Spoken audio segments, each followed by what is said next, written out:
Bonjour François Langlais, vous êtes un peu l'homme qui raconte l'économie à l'oreille des Français, au journal de 20h de France 2 bien sûr, et que l'on diffuse sur TV5 Monde et puis sur RTL. Vous dites que la mondialisation c'est terminé. Alors on va d'abord parler, avant de parler de ce livre, on va d'abord parler de ce qui s'est passé aux États-Unis. Est-ce que, en tous les cas, la crise budgétaire américaine, c'est vraiment fini ? C'était un peu une fausse crise, on a joué à se faire peur. Au fond, c'est un bras de force politique entre le président et son Congrès, et précisément entre le président et son opposition républicaine. Donc on n'a pas résolu du tout le problème, on a simplement repoussé un peu plus loin jusqu'au 7 février, puisque c'est la nouvelle limite, au-delà de laquelle il va falloir à nouveau prolonger ce fameux plafond de la dette américaine. Est-ce que cela veut dire que les États-Unis sont quelque part un peu malades de leur démocratie ? Écoutez, je pense que c'est le jeu naturel, au fond, de la démocratie, que justement de se focaliser sur ces problèmes-là et puis d'en tirer argument pour essayer d'obtenir des concessions. C'était les Républicains qui voulaient, au fond, qui n'admettaient pas la réforme du système de santé et qui ont demandé des aménagements en contrepartie de cela. Sur le fond, le niveau de dette américain est très élevé, on est à peu près à 100% du PIB. C'est en moyenne le niveau d'ailleurs des pays développés, à l'exception du Japon qui est beaucoup plus important, et puis de quelques pays d'Europe périphérique comme la Grèce ou le Portugal ou l'Irlande qui eux aussi sont plus élevés. Donc ça reste des niveaux considérables. Et bon, la question qu'on peut se poser, c'est comment est-ce qu'on va sortir de ces dettes excessives ? Il y a plusieurs moyens dans l'histoire. Le moyen le plus efficace, c'est en général la croissance. Ça permet... C'est la meilleure chose qui puisse arriver. C'est le moyen le plus efficace et le plus sain. C'est comme ça, en général, que les États-Unis font. Le problème, c'est qu'évidemment, on n'a pas ça en Europe. Les autres moyens, c'est l'inflation. Ça permet aussi d'éroder progressivement la valeur de la dette, ou bien le défaut, c'est-à-dire la faillite partielle, c'est ce qu'on a fait pour la Grèce, c'est ce qu'à mon avis on va refaire demain pour la Grèce, pour l'Irlande. Alors, je disais, François Langlais, vous publiez donc ce livre s'appelle La fin de la mondialisation chez Fayard, c'est déjà un best-seller, c'est-à-dire que la mondialisation c'est fini, est-ce que finalement les États-Unis ne sont plus les maîtres du monde, on le voit encore à travers cette péripétie budgétaire, ça veut dire que le monde de demain va être complètement bouleversé quelque part ? Oui, je pense. Alors, c'est des tendances extrêmement longues. On est au tout début de ce processus. Mais si vous voulez, d'abord, quand on regarde dans l'histoire, il y a des cycles. Il y a des cycles d'ouverture et au contraire des cycles où ça se referme. Jamais complètement. Ça serait, je pense, une erreur de parier sur un monde où les frontières seraient complètement rétablies. Mais le déterminant principal, c'est le degré de tolérance à l'ouverture des sociétés. Et ça change en fonction, justement, des circonstances économiques. Quand les sociétés sont rassurées, elles veulent de l'ouverture, de la mondialisation, et quand elles ne le sont pas, au contraire, elles demandent de la fermeture. C'est le cas aujourd'hui, ça. C'est le cas aujourd'hui, me semble-t-il, à cause de la crise, bien sûr.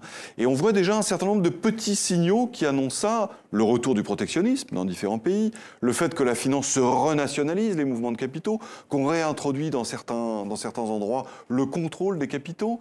Donc tout ça nous indique que les sociétés, me semble-t-il, sont en train de changer justement dans leur demande première, et les politiques en général ils font ce qu'on leur demande, c'est-à-dire si la société change de désir, eh bien l'offre politique se transforme. On va vous poser tout de suite la question, François Langlais. Est-ce que c'est une bonne chose finalement ? Parce que le protectionnisme n'a jamais eu bonne presse. Non, le repli sur soi, le retour à l'État-nation, finalement. Mais je pense qu'on met sous ce vocable des choses qui sont très différentes, des choux et des carottes. Et du coup, on pense toujours à l'extrémisme et au fond à l'entre-deux-guerres, le retour du nationalisme, etc. Et puis la Deuxième Guerre mondiale. En réalité, il y a des choses qui sont beaucoup plus pragmatiques et beaucoup plus simples et beaucoup moins dangereuses que ça. Et il s'agit simplement de se protéger contre ce qui n'est pas loyal. Alors vous allez me dire, c'est une définition assez vague. Ce qui n'est pas loyal, c'est par exemple le dumping économique que font les Chinois avec leur monnaie. Par exemple. Oui. C'est un très bon exemple. Le fait de manipuler sa monnaie, après tout, pourquoi est-ce qu'on tolérerait ça ? Alors évidemment, certains pourraient vous dire, mais les Chinois vont finir par en subir les conséquences négatives eux-mêmes. C'est vrai, mais entre-temps, combien de divisions ont disparu en France, dans les télécommunications, dans différents domaines. Donc c'est là-dessus où je pense que la période de mondialisation a été une période de négligence. Et qu'il me semble que, compte tenu des difficultés économiques qu'on rencontre, eh bien, cette négligence est révolue. C'est pas un peu le retour du chacun pour soi aussi, après l'échec des organisations mondiales du commerce ou d'une réglementation mondiale, finalement, ou du des marchés. supranational, de façon générale. Le supranational ne fonctionne pas. Même l'Europe, qui est tellement contestée. Ne fonctionne pas très bien. C'est le moins qu'on en puisse dire. La crise en témoigne. Évidemment, la crise n'est pas le produit direct de l'Europe, mais ça en est quand même, si vous voulez, le collectif européen n'a pas réussi à régler le problème.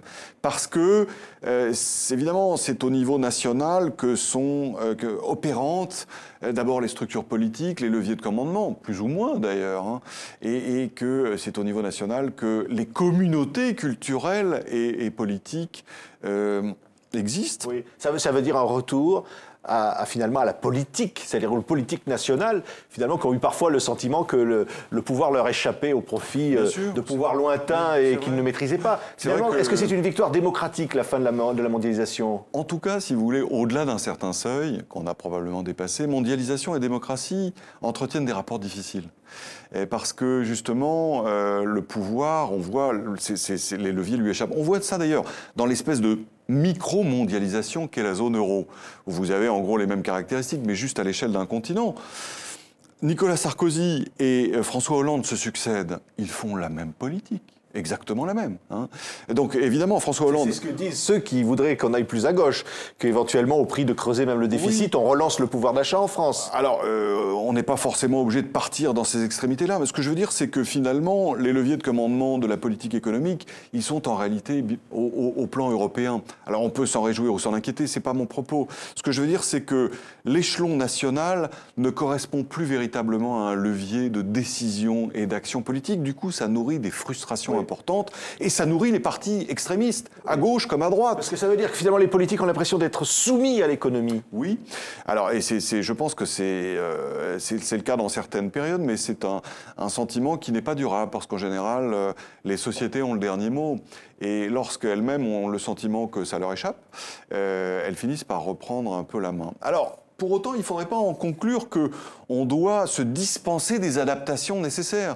Au fond, ma thèse, c'est qu'il faut certainement se protéger vis-à-vis des choses qui sont déloyales, mais qu'il faut se servir de cela pour s'adapter et pour devenir plus compétitif.